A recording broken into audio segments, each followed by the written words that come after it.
Hi, Joel here.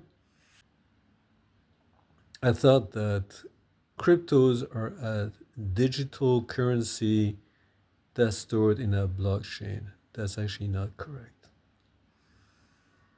Actually, does a Bitcoin actually exist? It's a little bit like the zero that you can't touch. Because the blockchain actually does not store Bitcoin like I thought. The blockchain records transactions between addresses. So it records how the bitcoins move from account to account, but there's no record of the bitcoin itself.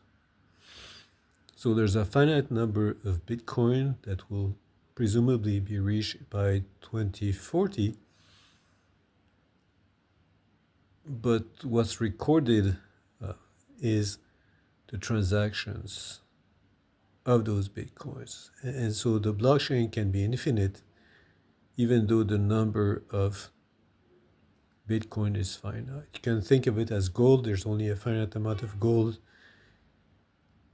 on Earth, but you could sell that gold over and over again and make smaller pieces and so forth. There was a nice analogy that was made, suggested to me, is that the Bitcoin is like a land, a parcel of land that can be sold.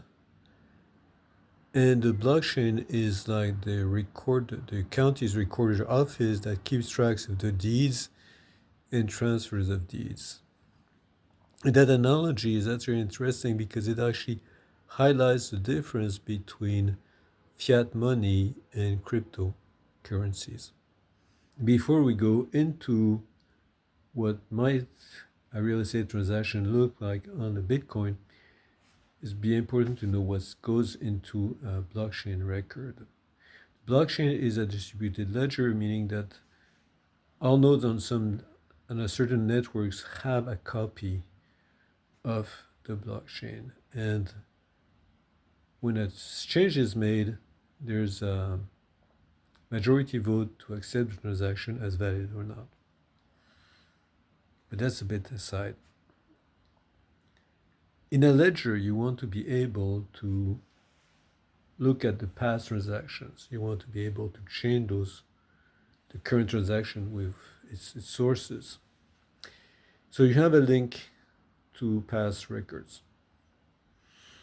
Then you have the amount transferred, the transfer fee, so everything sums up as it should, and then the address where the Bitcoin came from, and the address where the Bitcoin or fraction of Bitcoin goes into, and nothing more than that. Other types of blockchains are more evolved, they have more functionality. ETH has smart contracts that can run on the blockchain. And a good push right now is to be able to do similar things in a scalable way with the Bitcoin blockchain. When I buy or you buy Bitcoin or a fraction of a Bitcoin using fiat currency, that fiat currency does not fit into the Bitcoin blockchain. So that information must be recorded elsewhere. It's typically in an exchange that lets you buy Bitcoins or other cryptocurrencies for fiat money. So that's the first step into looking at real estate. When I buy, let's say I buy a piece of real estate using crypto, then that transaction can sit on the blockchain. If I buy a real estate property using fiat money, then that information would fit on the exchange.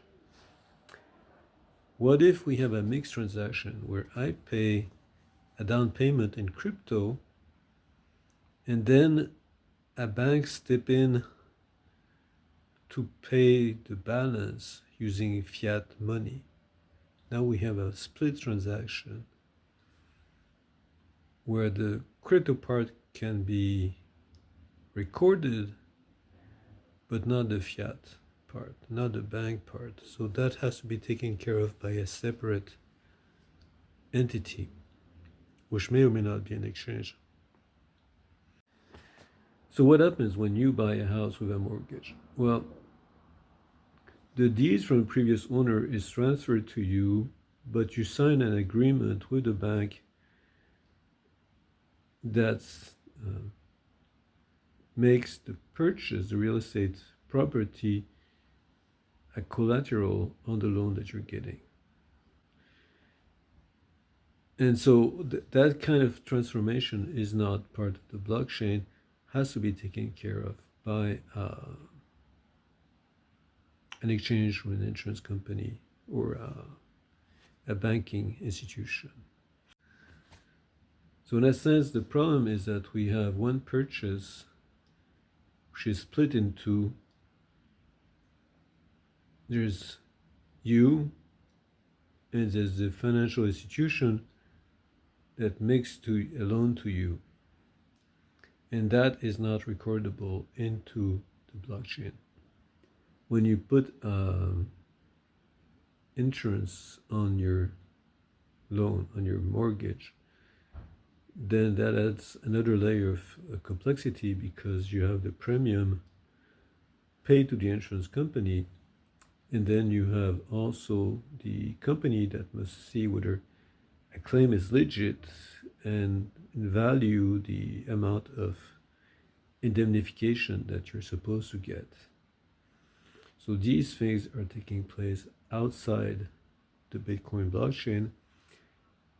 And there's some interesting things going on in people trying to either create a new currency that would allow that kind of transaction, or adding another layer of software around the Bitcoin blockchain that would allow to do those kind of transactions efficiently on the scale that is required.